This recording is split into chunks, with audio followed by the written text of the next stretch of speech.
Hi everybody, thank you so much for joining us. We will start in a couple of minutes.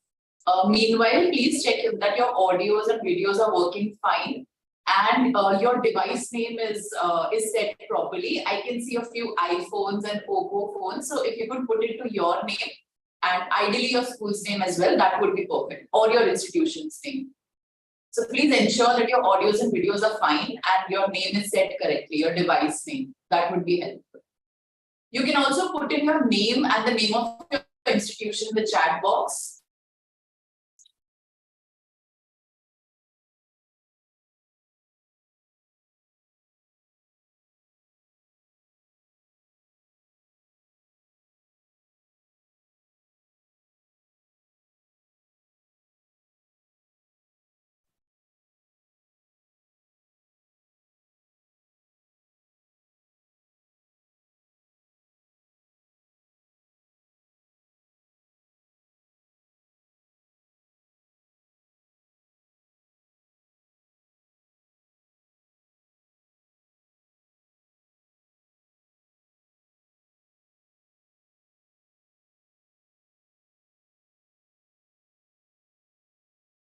For people who have just joined us, please put your name and the name of your institution in the chat box and ensure that your device name is set properly and your audio and video is working fine. It would be ideal to see some of the faces here if you're comfortable switching on your video.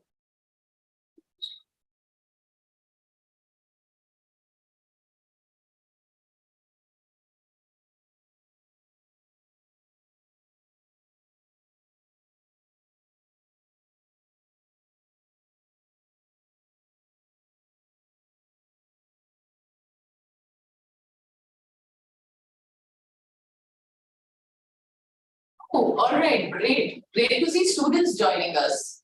So somebody by the name Surekha and Irene. Great, guys. Thank you so much for joining us. Do you know what the session is about? Irene, do you know what the session is going to be about? It's about the single-use plastics. Single-use plastics. Perfect. We're going to discuss the ban that was imposed last year. So thank you so much for joining us.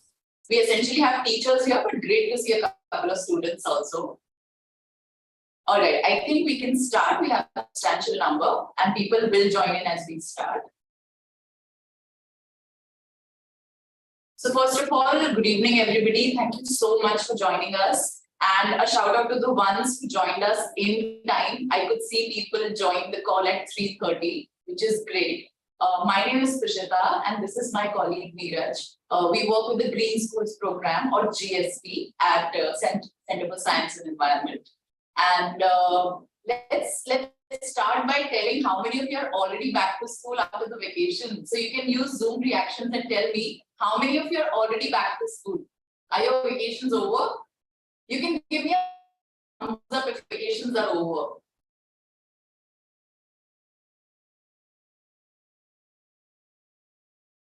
Okay, Arubi, your vacations are over. That's sad. 11 people.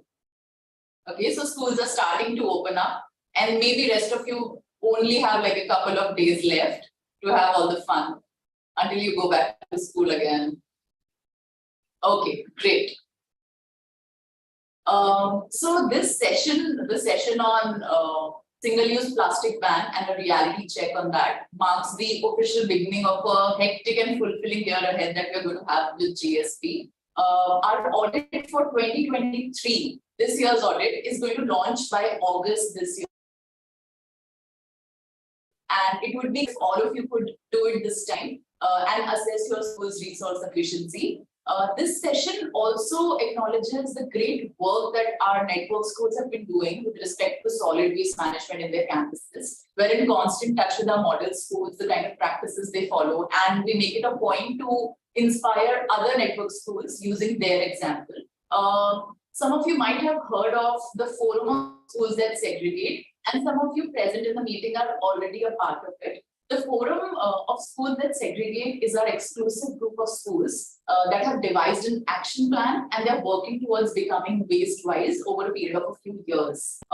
Based on the last audit, we also had some new model schools added to the group, and we will hear from their GSP coordinators who are between us towards the end of the session. You might have already read in the announcement that we will be providing certificates to active participants who attend the complete session. So it's of utmost importance that you attend the session till the end, because we will float an attendance form at the end. It's a simple Google form that you need to fill out to mark your attendance. ये जो हमारा आज का session है, इससे हम officially mark कर रहे हैं अपना जीएसटी का ये साल, जो हेक्टिक तो होगा पर बहुत अच्छा भी होगा। होपफुली बहुत नई बातें सामने आएंगी और बहुत अच्छी प्रैक्टिस के बारे में भी जानने को मिलेगा। ये इवेंट जो है ये हमारे forum of schools that segregate के जो मेंबर्स हैं उनको भी एक्नॉलेज करता है कि वो अपने स्कूल में सॉलिड वेस्ट मैनेजमेंट का सिनेरियो अच्छा करने में कई सालों से लगे हुए हैं। बहुत अच्छी प्रैक्टिसेस हमारे साथ शेयर करते हैं, जो हम आगे अपने बाकी नेटवर्क स्कूल्स के साथ शेयर करते हैं। हमारा इस साल का जो ऑडिट है जिसमें वेस्ट का भी एक सेक्शन होता है, वो अगस्त तक लॉन्च होगा। आप सबको ईमेल से बता दिया जाएगा। बहुत अच्छा होगा अगर आप सारे लोग आप अपने स्कूल्स को एनकरेज करें इस बार ऑडिट सबमिट करने के लिए।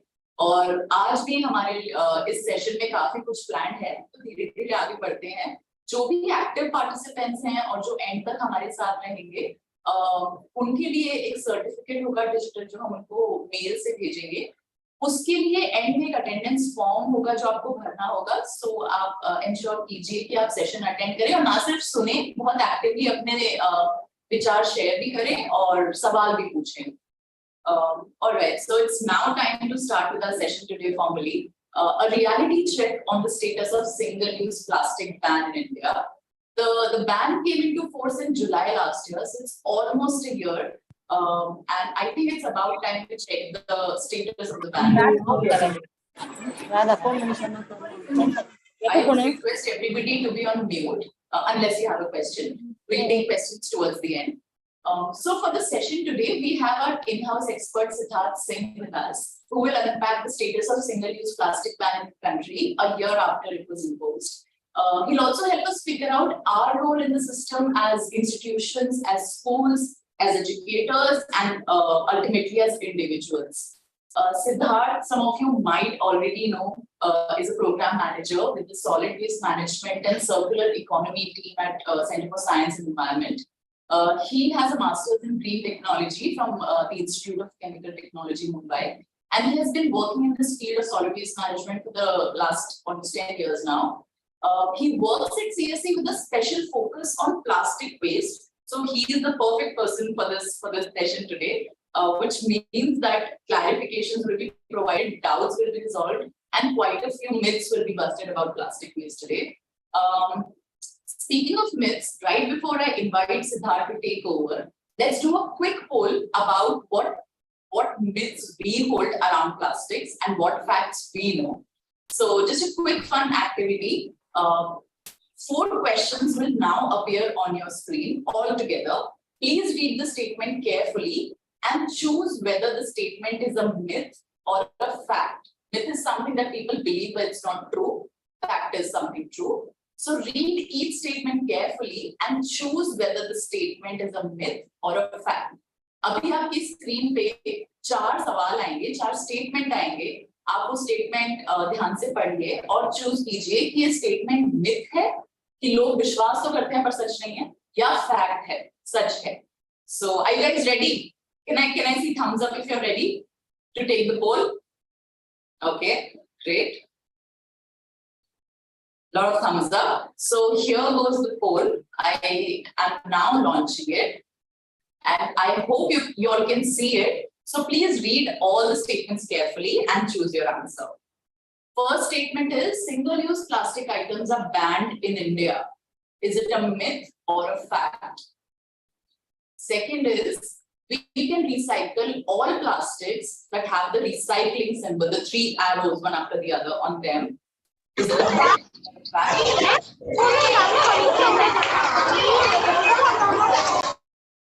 The third statement is managing plastic waste is difficult and expensive. And the last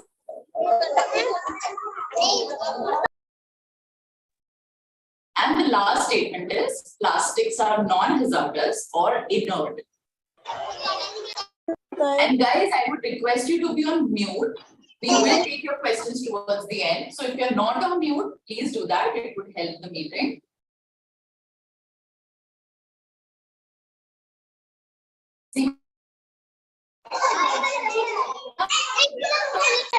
I already answers in the poll. Okay, I think people are still responding. We'll wait for some time. The numbers are changing. We'll also see results at the end.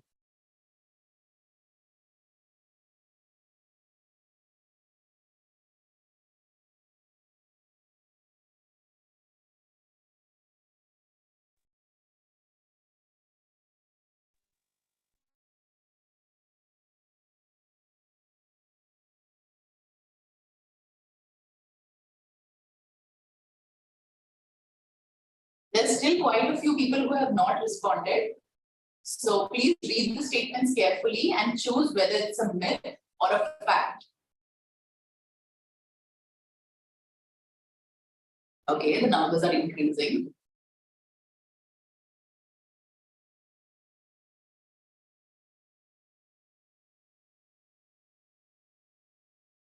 All right, are we ready to see the results now? I am going to end the poll and show you the results. Let's see what you all believe. This would help Siddharth also, and he would be able to address all the myths that we have in his presentation. Okay, you all can now see the results on your screen. 61 people, participants present here, believe that single-use plastic items are banned in India. It's a fact. They think it's a fact. But on the contrary, it's a myth. Why it's a myth will be covered in Siddharth's presentation. Please do not forget, I am saying it again. All single-use plastic items are banned in India is a myth, not a fact. We'll find out why. Second is, we can recycle all plastics that have the recycling symbol on them. 75% participants believe it's a fact. On the contrary, this is also a myth. Third is, managing plastic waste is difficult and expensive. 58% participants believe that it's a fact, and you're absolutely correct. It is the fact that managing plastic waste is quite expensive as a process. Fourth is, plastics are non-hazardous or inert. 18 people believe that it's a fact and 82% believe that it's a myth. All of you have chosen myth are absolutely correct. It is a myth. So I will now stop sharing the results and I will request Siddharth to take over and tell us why the myths are myths and the facts are facts. So Siddharth, over to you. Thank you. Thank you so much, Tushita. I hope you can hear me. Okay, great. So Yes, interesting poll, and I've actually listed, taken a note of the percentages that we have, and then while we are, actually talking about the myths and the facts, I think these numbers will become very helpful and also gives a sense of what the understanding of plastic is among general citizens, which is also very important for people like us who kind of work in this domain. So before I say anything else, let me just share my screen. I have a very small presentation today, and I will try to kind of answer all the myths and facts that we discussed. I would try to kind of address any confusion, any issues, any ambiguity that any of you might have around the issue of plastic. So first, before I move ahead to discussing the myths and the facts, I will just take some time to help you understand what do we mean by single-use plastic items. So as Tushita has already mentioned, tomorrow, that is the 1st of July, we will be completing one entire year of single-use plastic ban in the country. Uh, but before we, dive deep into single-use plastic ban and the myths and facts, let us first try and understand what do we mean by single-use plastics. When I say single-use plastics, what do I actually mean? Is something that can be, put forth, or the understanding can be made better by using this narrative, which says that single-use plastic products is any product that is made out of plastic and it is designed to be used only once before it can be discarded. Right now, there are single-use plastic items that may be recyclable or recycled when they are discarded. There may be single-use plastic items that may not be recyclable or may not be recycled once discarded. But the baseline is that the product is designed to be used just once before you can discard it. It may or may not be recycled, that is not our concern, but the manufacturer of the product has designed it that it can be only used for once, only just one time. That is what we have to keep in mind. And I'm stressing on this because the topic is single-use plastic, right? And that's also the reason why it's called single-use plastic, because it is designed to be used just once. Now, we are not the only country who has, taken steps to kind of deal with this issue of single-use plastics. There are close to 70 different countries who have actually defined what single-use plastic actually is. Every country has a different definition. The good news is India also has a definition which was kind of made public in the year 2021. And the obviously the definition is very similar to what we are discussing, that any single-use plastic item that is designed to be used only once before being discarded off or sent away for recycling is what India has defined single-use plastic as. Apart from having a definition, there are more than 100 countries across the globe that have some kind of single-use plastic ban in the country. So there are a lot of African countries who have banned single-use carry bags.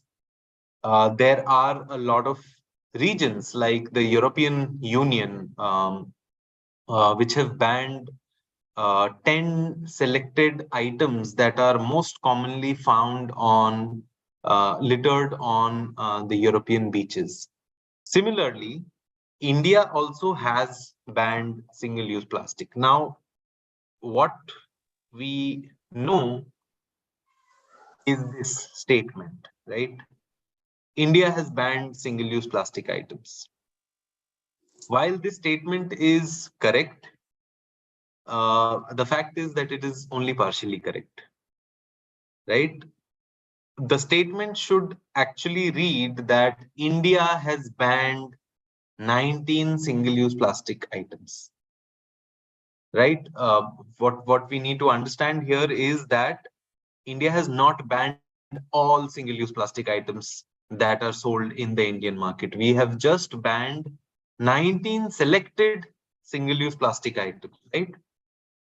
Now, what is actually banned and how did we, zero down on these items is something that can be justified or explained through this illustration. So we have a Ministry of Chemicals and Fertilizers, which has a department of chemicals and petrochemicals.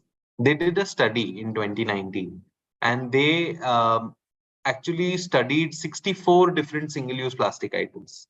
Of those 64 single-use plastic items, these 19 items that are actually considered for the ban were the ones that had a very high littering potential or a very high environmental impact index, but their utility was not very high, right?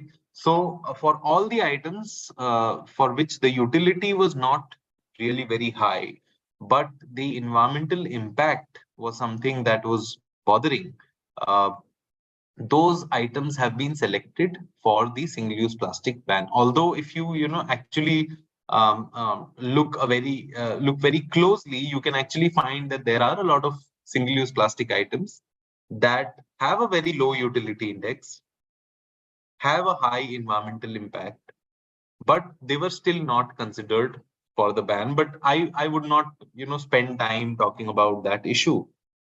Rather, what I will try and bring your focus to is okay, some issue.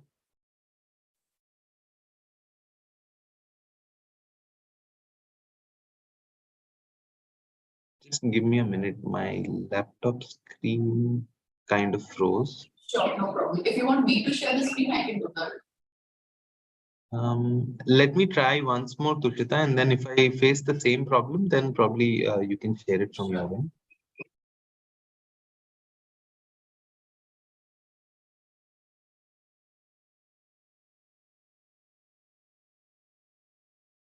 Okay, so like we were discussing, 19 single-use plastic items that were identified in the study were actually banned. But if you actually have a closer look at it, there are so many different single-use plastic items that are still being sold in the Indian market without actually, having to face the ban. Uh, Although they are single-use plastics. For instance, the pictures that you see on this screen are all basically single-use plastic items, right? You take a packet of Lay's, you eat the chips, and you discard off the plastic packaging. That's something that makes the packaging a single-use plastic. Similarly, you buy a mineral water bottle, you consume the water, and you throw away the plastic bottle. That may not always be the case, but the plastic bottle is designed to be used only once. We are not told that keep on using the plastic bottle by the manufacturers or the producers of this product, right? We The idea is to keep the water fresh, to keep the water safe, and that is why the design of the product packaging is such that we consume the product, which is the water, and we throw away the packaging, which is nothing but the plastic. Similarly, if you look at milk cartons, you look at fruit juices, you look at milk pouches, we consume the product which is packaged in plastic, and then the plastic is thrown away because we are not really interested in the plastic packaging. We are interested in the product, right? So what I want to share through this slide is saying that India has banned single-use plastic is a wrong statement. We can't say that India has banned single-use plastic items. The best that we can say is India has banned selected 19 single-use plastic items. And if you actually look at it, today in the Indian market, we have more than 1,000 different kinds of single-use plastic items. So what we've done with a national policy is probably a drop in the ocean of single-use plastic items. So we've eliminated just a drop in the entire ocean of single-use plastic items. So never, ever, ever say or correct anyone who tells you that India has banned single-use plastic items. India has just banned 19 single-use plastic items that were identified through a study. Myth 2, I was really very surprised because 82% of the respondents or participants said that plastics are non-hazardous in nature, right? Which means that plastic do not affect or have any effect on our health. The thing is, plastics are a chemical concoction, right? This is something that we need to remember, and this is also something that not a lot of people will tell you, right? This is something that definitely the industry does not want you to know. The plastic industry does not want you to know. But just try and pay attention to this pie chart that we have. Uh, a total of 13,004 different chemicals go into making any kind of plastic or are used by the plastic industry. So on an average, you take any plastic product, right? You take any product that is made out of plastic, right? On an average, this will have at least 25 different chemicals, most of which are unknown. If you actually look at it, there is only out of these 13,000 plastic chemicals that are used by the industry, only 128 are recognized and known, right? The remaining, there are close to 3,800, which is about 4,000 chemicals, which are not really high concern chemicals, but there are about 3,000 chemicals which are concerning but are not regulated, which means we do not have enough laws to prevent the industry from using these chemicals, right? Similarly, we do close to 6,000 chemicals are something that we do not really have a hazard data of, which means that we don't know if our child will start chewing the piece of plastic, what chemicals might the child be ingesting into their systems.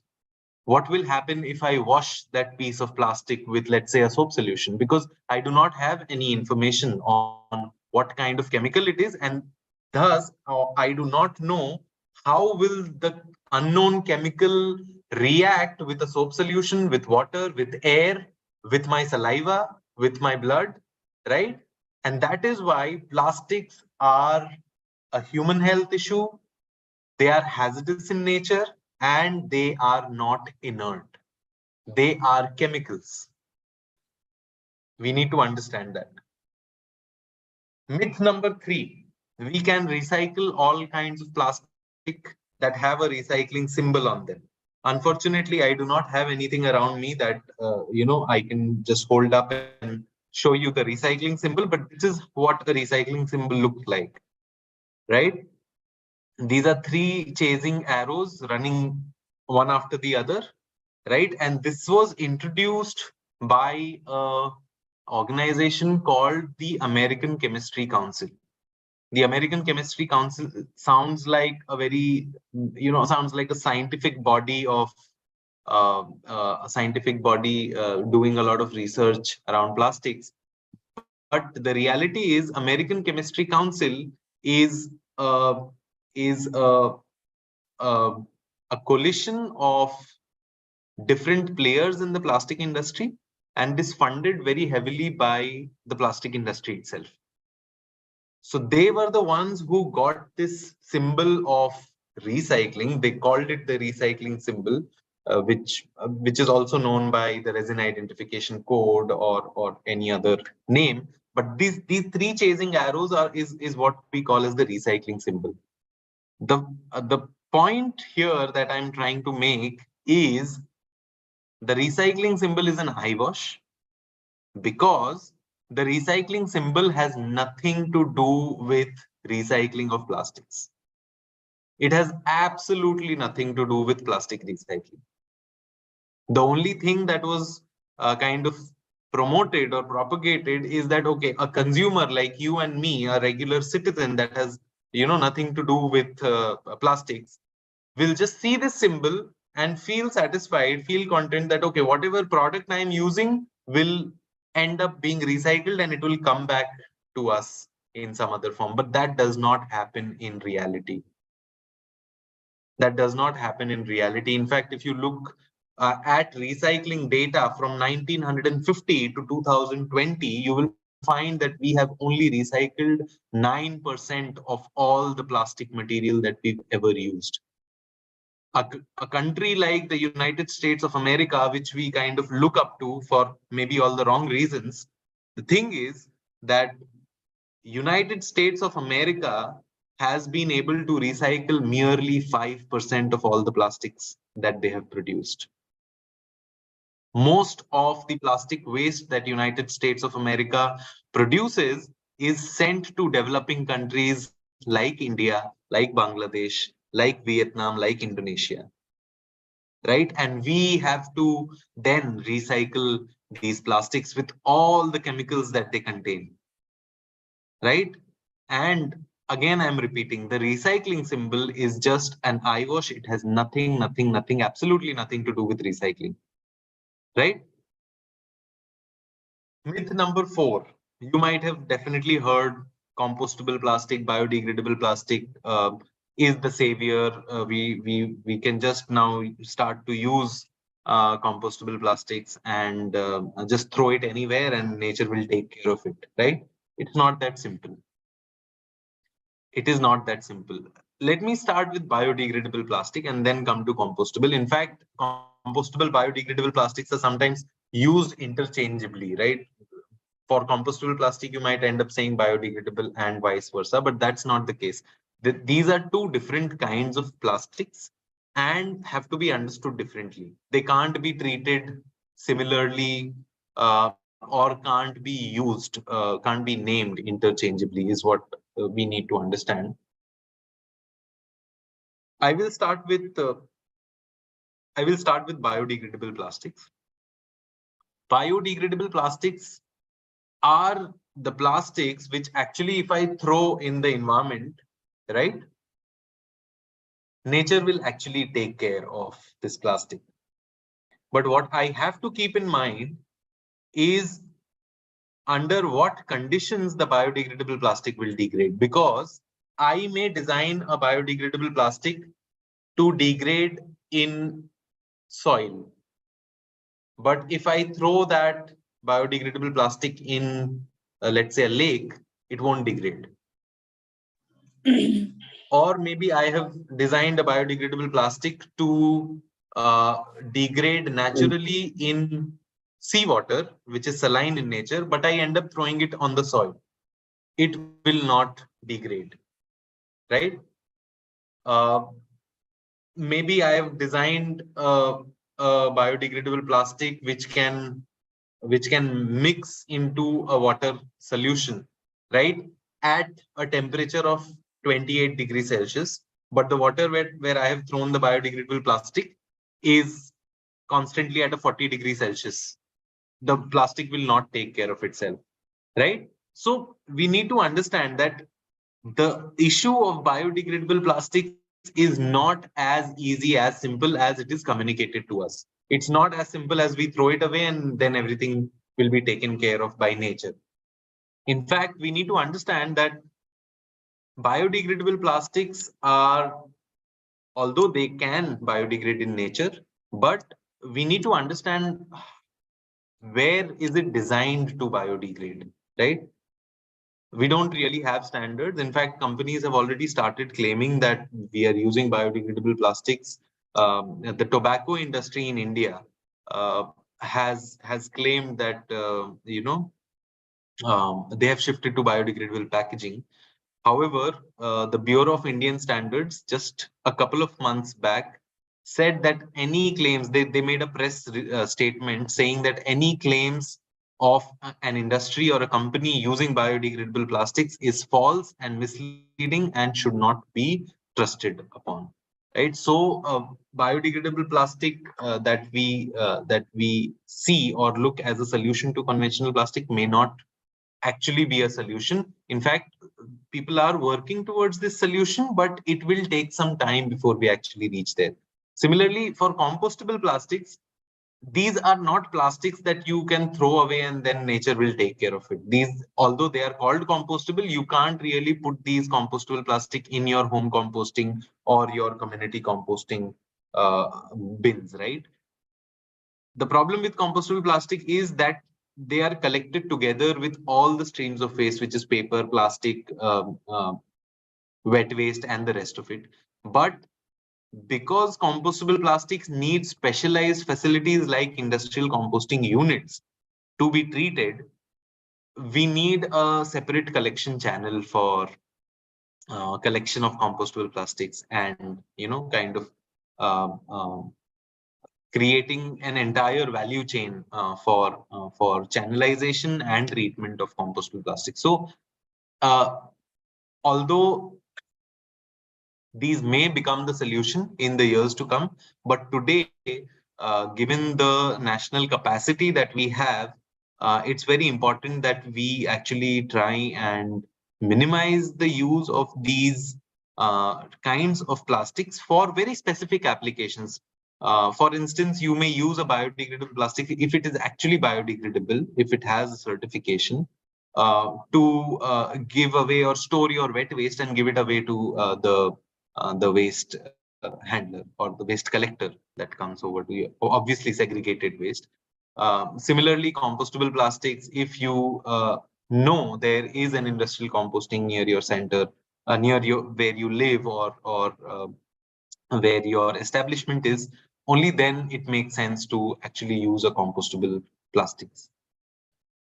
Myth number 5 is plastic waste management is easy and affordable. This is probably the only myth that most of you kind of busted by yourself, right? So we can agree that plastic waste management is neither easy nor is it affordable. In fact, a lot of money goes into managing plastic waste, right? And this money does not, really fall from the tree. It is your money, it is my money, it is the taxpayers' money that is used to manage plastic waste. And if you actually look at it, we spend twice on the same waste. Once the first time we spend is to collect, transport, and send it to a dumping site. And the second time we spend on the same waste is 10, 15, 20 years down the line when we see, okay, ये जितना कचरा हमने collect किया इसका तो पहाड़ बन गया है. अब इस पहाड़ को clear करने के लिए और पैसे लगाए जाते हैं. Right? So we are spending twice on the same quantity or the same exact same waste itself, right? In fact, there is a report by World Wildlife Fund which says that if India does not ban carry bags, which happen to be the most commonly found single-use plastic item, and for your information, plastic bags have still not been banned in the country even after this single-use plastic ban. So the report says that if we do not ban single-use plastic, our expense of managing these single-use plastic items, especially carry bag, might actually surpass our GDP, right? It's that expensive. And if you talk about expense, you should also talk about, not just talk about waste management, but you should also talk about the health impacts due to the chemicals that are there in the plastic itself, right? So these are some myths that I just wanted to kind of make sure that all of us are aware of. I would urge you to talk to more and more people, tell them more about the information that I just shared, because it's very important that we, share this information. And like Tushita always says, multiply the information that we share on this forum, because that's how I think, we can uh, actually propagate such information, which not a lot of people will tell you. So this is a slide which I think a lot of you would have seen, right? In fact, initially when I did a session for the Green Schools program, this is something that I kind of shared. This is the stairway to the Green School, right? Like the stairway to heaven. So what we need to do, these are some steps that we need to kind of take to actually become a green school or a zero waste school, right? It starts with awareness. right? And today, what we did with by discussing these 5 myths is actually, spread awareness, spread information that is actually true, bust some myths, and also understand what the actual facts really are, right? So this is where it starts. Um, you can actually share the information that we discussed today with your staff, with your school children, and actually, have a more aware citizenry amongst your school population itself. Obviously, the next step is capacity building and monitoring. We have spoken about, in fact, if you actually look at the the Green Schools program survey, it also talks about how much waste are you generating, what kind of waste are you generating, right? So if you're generating, let's say, 100 kilograms of waste, how much of it is wet waste, how much of it is plastic, how much of it is paper? Until and unless we understand um, uh, this distribution of waste generation, we can't really plan a waste management in the premises. Now, I think this has been said enough number of times that we need to segregate our waste. Until and unless we segregate our waste, we can't really, uh, you know, even think about managing waste in our premises. And segregation followed by waste audit gives us enough amount of action plus data to actually plan our waste management in the school, and then actually implement, monitor, evaluate, and obviously further improve the entire process.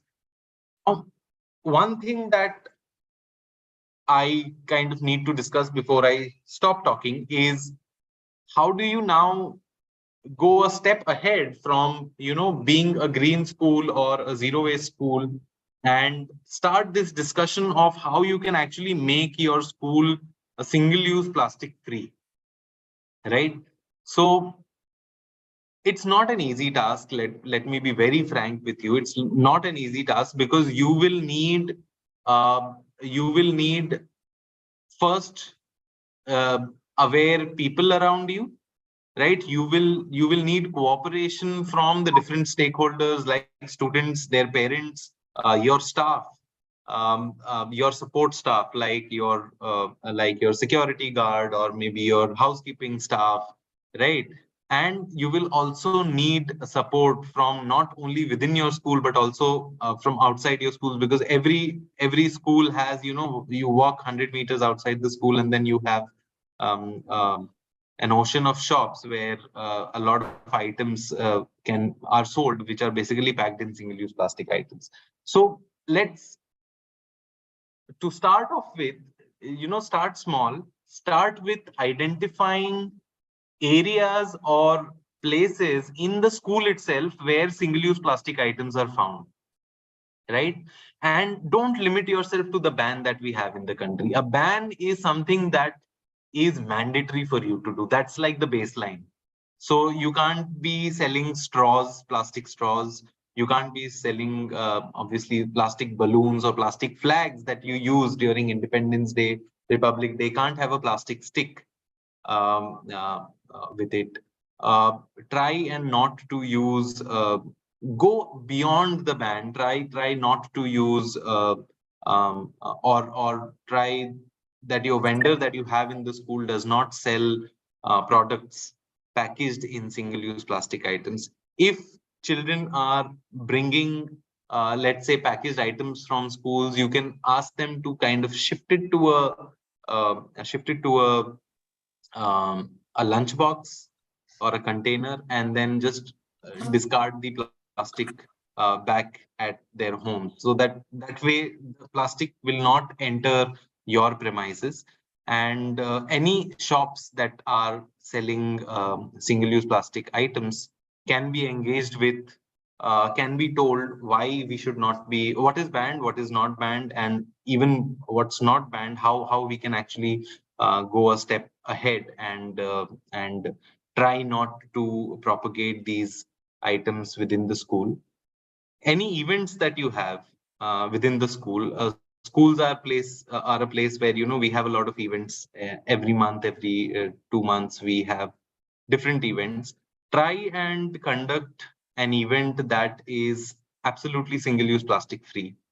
A lot of cities today have actually come up with something that is called as a Bartan Bank, where you can actually approach, rent utensils, uh, use them, wash them, and return them back to the Bartan Bank.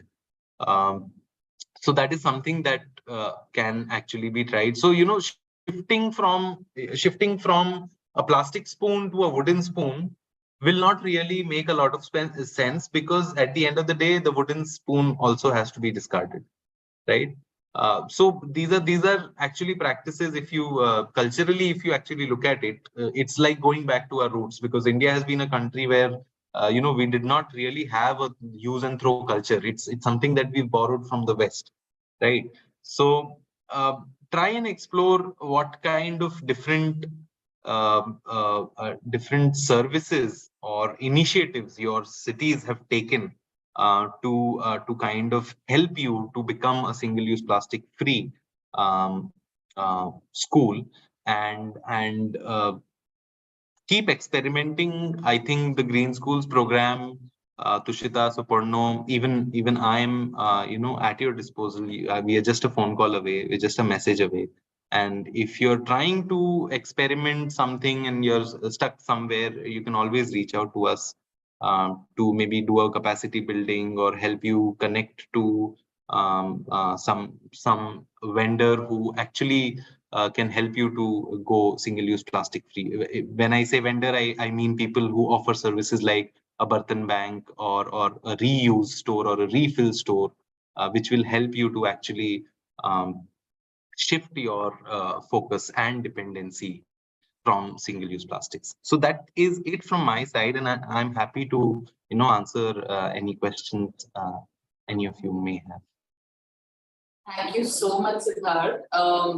In our day-to-day lives, there are so many narratives around plastic that we just tend to believe, and it goes around. Everybody assumes it's a fact, but your presentation, I think, was an eye-opener on so many levels. That's what I personally felt. I'm sure our teachers and students felt the same. So if you have any questions on what we just discussed and anything about plastic waste, you can put it in the comment box, or you can unmute yourself and speak. That would also be nice. Any questions that you have that you want Siddharth to answer, we will only be able to take a limited number of questions, but you can always write to us on our email ID. We'll put our email ID in the chat box. In case we cannot take your question here, please email it to us and we'll get back to you with the answer. While all of you think on your questions and type those in the chat box or unmute and share, I do have a couple of questions, Siddharth, that were put in the chat box earlier. Ranjana ma'am says, how to check whether the product is designed for single use or multiple use? Is it mentioned somewhere on the product?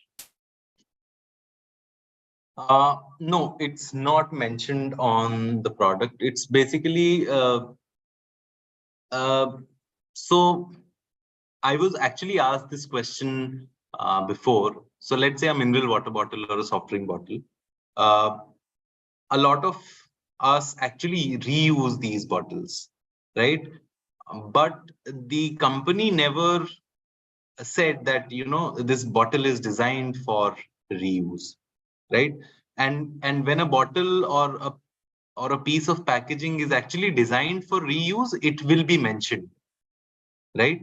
It will be mentioned. So what the information that you will have on a packaging that is designed for refill or reuse is where can you actually go back and refill it with the actual product, right? So, and most of the plastic packaging that does not mention anything is designed for single use. That is how we have to actually look at it.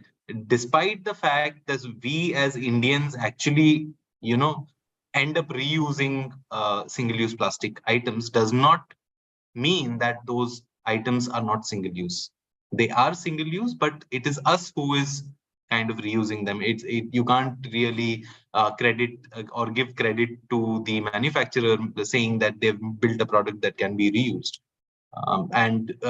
If let's say you are using a PET bottle, which is what our soft drinks and our mineral water bottles are sold in, to store, let's say, hot water or soap solution or anything that you consume, right? And over a period of time, you develop some health condition, right? And then you can't really go back to this manufacturer saying that this is because of you, because they will say we never asked you to reuse it.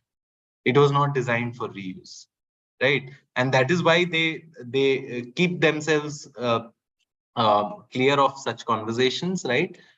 They don't say that you can't reuse it, and they never say that you can reuse it. So they want this confusion to be there. Yeah. I hope that answers your question, Rajna ma'am. Meenakshi ma'am from DPS Patna, would you like to unmute yourself and ask your question, ma'am? Yes, Dushita. Siddharth, my question is, like, my children will always ask this: why can't we work to stop the very production of such items instead of banning their use?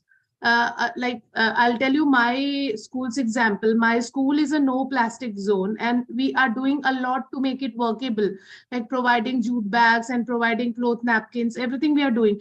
But my school is forced to purchase milk from milk cartons.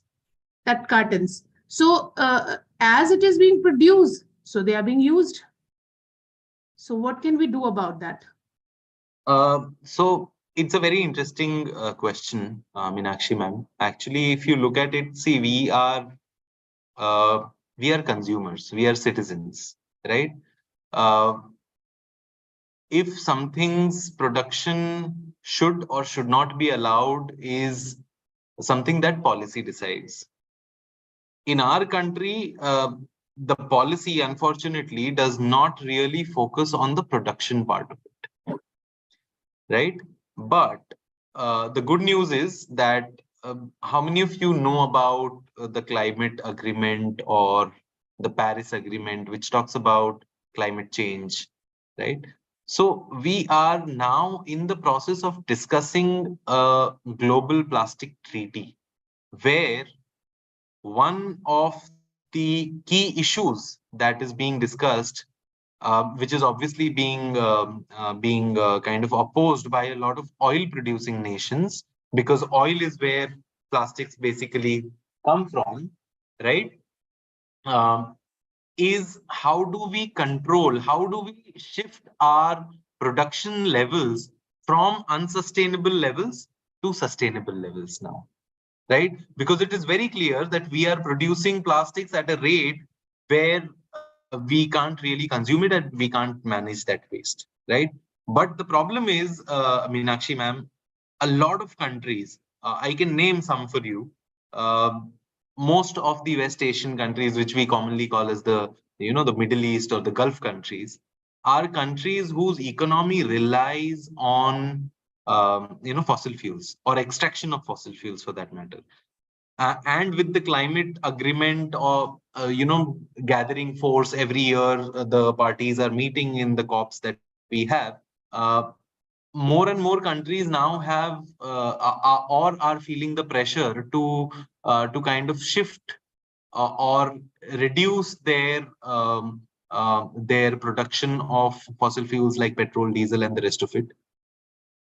And this is where plastic comes in, because crude petroleum is the raw material for your fossil fuels like petrol, diesel, gas, and it is also a raw material for plastics.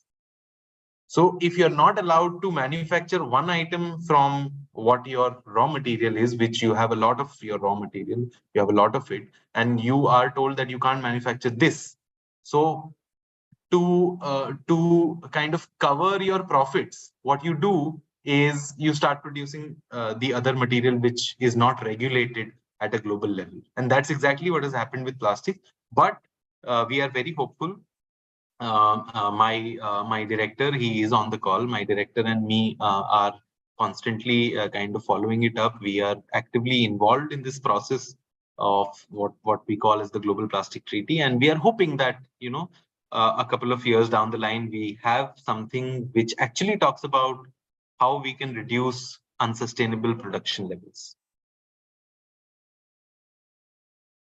Right. Thank you, Siddharth. Irene, you have been listening very patiently and I'm super impressed. Which grade are you in, Irene? Sixth grade. You're in 6th grade. Okay, do you have a question? Yes, ma'am. Please go ahead. Are there any plastics which are 100% recyclable and don't have any side effects if we reuse them? Or is there if it's not, is there any other thing that we can use as a replacement for plastic? So thank you so much, Irene, for your question. Kids are the ones that ask the most interesting questions, and sometimes I find myself in a position where I can't really, answer the questions that the new generations are asking. And that's why hats off to the teachers that deal with these kids day in and day out. But Irene, so there are a few plastics which can be recycled endlessly, but what we need is a coordinated effort. So let's say, I'll give you an example. Let's say a PET bottle. A PET bottle is something that you can have your soft drinks or your fruit juices or your mineral water bottle in. We have in the Indian market, we have 3 different colors of PET bottles. If you've actually noticed, there's a transparent PET bottle, there's a green PET bottle. I can give you examples if you want to kind of relate to it. Mountain Dew is someone who sells in a green PET bottle. There is a drink called Ocean, which sells in a blue PET bottle, right? And then there are brands like Patanjali who sell in amber colored PET bottles, right? So recycling is possible. I'm not saying it's not possible. And especially for materials like PET bottles, like high density polyethylene, recycling is a reality. It is happening today. And even in India, it is happening. So when I say that only 5% recycling is happening, only 9% recycling is happening, that is what's happening to the PET and the HDPE. The rest of the plastics are the problematic plastics, right? But what we need in the country is a standardized design criteria. If I, as a country, say that you can only use PET bottles that are transparent in nature, the caps will be made of this material and they will be this color. The labels that you use on your PET bottles to say that I'm Coca-Cola bottle, I'm Pepsi bottle, I'm Bisleri bottle will be of this material, and the adhesive that you use will be of this material. And every company is asked strictly to stick to this standard design criteria, then a lot more plastics will actually become recyclable, right? But that does not solve the problem of the chemicals in plastics. Let's also try and remember that. But recycling of plastic is a reality, it's happening, but we are scattered today in India. If someone's going north, the other one wants to go south because they want to attract customers to sell their product. They want their product to stand out from the rest of the products that we have. It's a very competitive market. We are a very huge country with so many people, right? So everyone has some space. Everyone wants to occupy more space, wants to sell more products, wants to make more profit, right? And that's why they want their product to stand out. So these are some things that if we do, I think that will help us help us to go a long way in the recycling route. Also, to your question of are there any replacement materials? There are replacement materials, but it's always whenever let's say you shift from plastic to paper, there will be other set of problems that will be associated with paper. So you can't be saying whenever we talk about materials, there are problems related to materials if we go to unsustainable levels. If you keep it to sustainable levels, even with plastic, if you keep it to sustainable levels, restrict it to applications where, it is not really a human health issue. then plastics are not really an issue, because plastics are used in medical sector for machines like MRI, like CT scan, your X-ray, your sonogram. A lot of plastics are used in these applications. Plastics are used in aviation. Plastics are used in transport, right? So I'm not saying that plastics are the villain. What I'm trying to say is, let's use plastics judiciously. Let's manufacture only how much we need, and let's also use how much we need. Let's not create a lot more plastics than we can actually handle. All right. Irene, are you satisfied with the answer? Yes, ma'am. Thank you for the answer. Perfect. Perfect. So we have limited time. We will not be able to take any more questions, unfortunately, but we have taken a note of all your questions and we will find a way to come back to you with the responses. We'll probably upload it on the same page where the announcement was put up. So, so don't worry about that. We will just not be able to take any more questions on the call. We do have one more item on the agenda today, which is hearing from the forum schools. So we have 2 GSP coordinators amongst us. Their schools have become part of the forum of schools that segregate. This year, they have made an action plan in collaboration with other teachers and students and the rest of the school community. So I would now like to invite the first coordinator, who is Miss Lalita Gautam from Little Flowers Public Senior Secondary School from New Delhi. In 2021 audit, ma'am's school was awarded the best new entrant for doing the audit the first time and being rated green. This year, ma'am and the rest of the school community, they have made an action plan to become waste-wise. So ma'am, would you like to share something about your journey with GSP and what your action plan is in brief? Can you take just 2 minutes to cover that? Good evening, ma'am, and greetings to one and all present here. I, Lalita Gautam, on behalf of my school, I feel privileged to represent my school at this prestigious platform, ma'am. We are grateful to Team GSP for initiating this wonderful program and creating a mass awareness. Under your guidance, our school students are participating in audit and realizing that they can bring a positive change in the society and able to change the environment. Though we have been aware of the problems, but now we have become a part of the solution and as a change maker after joining GSP audits. We have established a waste audit team. They act as a key player for solving the waste issue. We conduct waste assessment, surveys and audit. We also conduct many programs regarding the solid waste management, that is the campaigns, flyers, special assemblies and exhibitions, etc. And as per the segregate forum, we have sent our action plan. We have adopted the composting technique for decomposing the biodegradable waste. Dry recyclable waste, we are used it to make the craft. We are also use it to make the recycle paper and the other items. We have some innovative projects like EcoBrick project, in which we recycle most of the plastic that generated in the school, and we will give it to the NGOs that use it further. And our students prepare a project in which they use the filter paper to extract the rayon fiber, and it got first position at the science exhibition. And a new initiative that we have started, that the floral waste that we generated are used to make the perfume, mosquito repellent and the incense stick. E-waste generation is minimized, and the whatever that is, we minimize it, that is by the refurnishing the electronic items.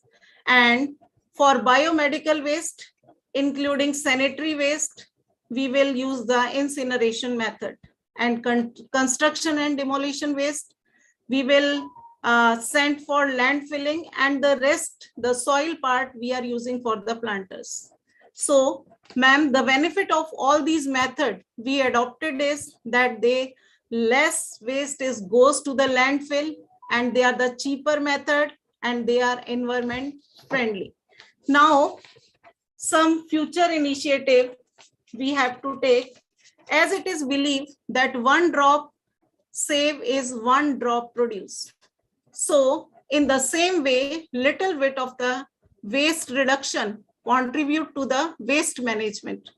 If each one of us decided to reduce the waste, we can easily achieve our target.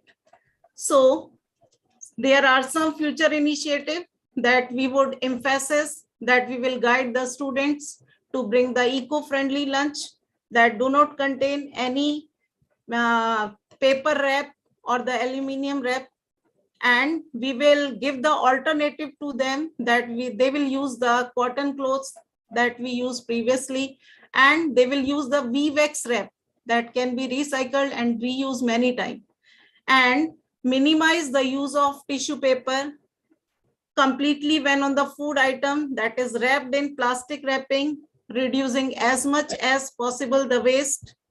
And at last, that is most important, the behavior change of the student, staff, and the other members is very, very necessary, because if we change their behavior, they can become the role model for the society. And by adopting healthy cultural lifestyle that our ancestors had adopted previously, we can easily achieve our target of zero waste in near future. So thank you, Tushita ma'am, for giving us such a chance for speak in the event. Thank you so much, ma'am, for sharing what you plan to do in the near future. And as always, Siddharth and I will be there to help you with whatever you need, whatever suggestions you want. In case you're wondering how a school becomes part of the forum of schools that segregate, the first step is to submit the GSP audit. Based on your waste section data, we invite you to devise an action plan to better manage the solid waste in your school. And that's how you become part of the forum. We also have one brilliant model school, which is also part of the forum, Christ Academy CBSE school from Bangalore. They won the award for the best school in the waste section this year, in this year's audit, that was 2022. And the GST coordinator of the school, Dr. Nilachana Basu, is here with us. So ma'am, could you please quickly take us through your plan and what you intend to do with regard to solid waste management in your school? First of all, I'd like to thank GSP team for giving us this opportunity to speak with the entire school community who are either a part of it or are gearing themselves up for this green audit program. To begin with, of course, as we saw Siddharth sir's presentation, which was talking about capacity building, that is something we are doing at our school level, capacity building of not just the students, also the housekeeping staff who handle the waste. So that capacity building program is going on in the school, and we are taking this initiative to try and implement it by training them. That's the first step that we look at. There is also, since we have gone through 2 rounds of this green audit program, we also realized that it will be also nice to have schools around us get trained on these green initiatives. So we have a program by which we invite schools, other schools in Bangalore, in and around Christ Academy, to come and join us in this program, which is called as Vanotsava. So we have a active animal farm in school, in which we want them to be a part of the farm. We also have organic farming that we practice. So we want them to come and join hands with us and get a feel of it. So they do that as well with us. In addition to that, we also have a composting pit, a vermicomposting pit, in which we are creating the composts from the organic waste that we are generating. So students get to work over there, understand the science behind it, how it works. That's how we are working towards capacity building. That's the first step that we take up as an institution. Then the segregation part at source, if that can happen, that would be one of the best things in a school. So we have separate dustbins for collection in the classrooms as well as also the playground, so that students do not find any difficulty when they would like to trash some of their products. But at the same time, reducing the waste is what we are requesting. And this year we have started a special initiative, as Siddharth was mentioning about the single-use plastic. This year we are working on the wrapper part, because for any birthday celebration, we look at a lot of chocolate wrappers, then wrappers from gifts, etc., which come in, which always find their place in the bins. There's no other solution to it. You just dump it because you've already used it. So birthdays this year would not be associated with celebration by distributing chocolates. It would rather be by bringing in a storybook to the class library. It can be added to the class library. Anyone who wants to celebrate their birthday can gift a book to the class library, which can be used by the class to read in their free periods or whenever there's a substitution period happening in the class. That's one initiative that we have taken up. The other initiative that we have also taken up is whenever we are having events in the school. So for these kind of events, we are requesting teachers and students to bring in their own utensils. So if there is a program by which there is food which has to be consumed by people, to reduce the usage of the single-use plastic, they can bring in their own plates, glasses, spoons, etc. Now, this is an initiative that we have started this year, because last year we had a talk from a resource person who had come in and shared these inputs with us, that if we could do that, that will be a small change from our end. And if so many students can bring about that change, through them, their families can bring about that change, that would be a wonderful initiative for us. We have also organized talks for students, especially girls, about the menstrual cups. So if that would help in reducing the amount of solid waste that is generated in terms of sanitary pads, which are used to a large extent. These are some of the small initiatives that we are starting this year. In addition to that, last year, we were working on the organic waste. So the organic waste completely is being reused by us. We are having the vermicomposting pits, as well as a biogas plant, which we are utilizing, which is generating sufficient amount of fuel, which can be utilized in the canteen areas. So these are some of the small initiatives that we have taken up. Of course, we have not been able to do much with our e-waste, because recycling of e-waste at our end, we are not doing, we are giving it out to a vendor who is doing it. And there's a cycle by which these wastes get collected. Some of them get collected every day. Some of them get collected once in a fortnight. Some of them get collected once in a week. And that is how the cycle is being maintained. But GSP has helped us a long way by helping us understand that at every level, there is a requirement for audit, that we are doing everything, but whether every level is functioning in the right way and as per the plan that has been chalked out. So GSP has helped us in this direction by helping us audit some of our own actions, which we have designed and which we have planned for ourselves. That goes on regularly, and at the year end, this report is compiled and we share it with GSP for them to view and see whether we are, for us to judge ourselves that we are a green school is good, but for third party to come and judge us will always be a better option, and that is what we are trying to do. Thank you so much, GSP, for giving us this opportunity and for aligning us in the right direction. Thank you all. Thank you, Dr. Basu. Thank you for sharing the plan that your school is already following and intend to follow. It's really impressive how you pick a problem, get to the bottom of it, and find a solution. So we hope to see you in this year's audit as well. Now I would like to thank Siddharth for staying for a long time and for the amazing presentation. I think there was a lot of new stuff for us, stuff that was really important. So thank you so much, Siddharth. And we will keep coming back to you for guidance, for knowledge.